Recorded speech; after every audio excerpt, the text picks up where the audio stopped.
Bike নিয়ে পরীক্ষা দিতে যাওয়ার সময় বেঘোরে প্রাণ গেল এক কলেজ ছাত্রের। ডাম্পারের চাকায় পিষ্ট হয়ে মৃত্যু হলো ঘটনাস্থলে। বুধবার এই মর্মান্তিক দুর্ঘটনাটি ঘটেছে মালদার চাঁচল থানার মালতীপুর এলাকায়। জানা গেছে, দুর্ঘটনায় নিহত কলেজ ছাত্রের নাম আবুল হাসান, বয়স মাত্র 19 বছর। বাড়ি উত্তর দিনাজপুর জেলার ইটাহার থানার ময়না চেকপোস্ট এলাকায়।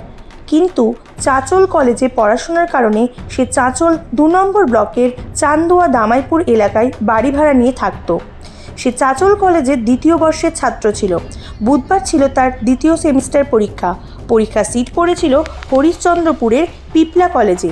তাই এদিন সকালের দিকে বাইক নিয়ে পরীক্ষা দিতে বেরিয়েছিল, কিন্তু পরীক্ষা কেন্দ্রে যাওয়ার আগেই মালতীপুর এলাকায় ডাম্পারের চাকায় পিষ্ট হয়ে তার মর্মান্তিক মৃত্যু হয়। জানা গেছে, এদিন ওই এলাকায় তার বাইকের সঙ্গে প্রথমে অপর এক বাইকের মুখোমুখি সংঘর্ষ হয়। সংঘর্ষের ফলে চাঁচল কলেজের 2য় বর্ষের ছাত্র আবুল হাসান বাইক থেকে ছিটকে এক ডাম্পারের চাকার নিচে গিয়ে পড়ে। ঘটনাস্থলে তার মৃত্যু হয়। পরে খবর পেয়ে চাঁচল থানার পুলিশ গিয়ে প্রথমে মৃতদেহটি উদ্ধার করে ময়নাতদন্তের জন্য পাঠান। পরে ঘাতক ডাম্পার সহ চালককে আটক করে থানায় নিয়ে যায় বলে খবর। ঘটনাটা হয়েছে যে আমরা এসে দেখলাম যে উনি যাচ্ছিল চাঁচল থেকে, শামসি থেকে চাঁচল যাচ্ছিল। আমরা যেতাম হরিশ্চন্দ্রপুর পরীক্ষা দিতে পিপলা কলেজে। তো এসে খবর পেলাম, আমরা এসে দেখলাম যে সে অ্যাক্সিডেন্ট হয়েছে।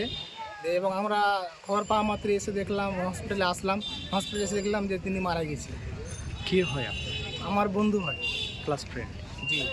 বাড়ি কোথায়? তো বাড়ি হচ্ছে ময়না চেকপোস্ট হলদিয়ার।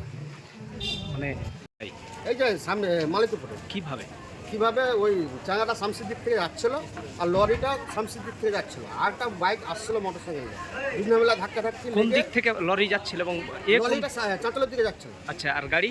চাঙ্গাটা চাঁচলের দিকে যাচ্ছে। আচ্ছা, আর ওদিক থেকে একটা মোটরসাইকেল আসছিল, এসে দুজনবেলা ধাক্কা লেগে এই চাঙ্গাটা লরির তলে পড়ে যায় অ্যাক্সিডেন্ট। লরি না ডাম্পার? ডাম্পারগুলো। আচ্ছা, ডাম্পার।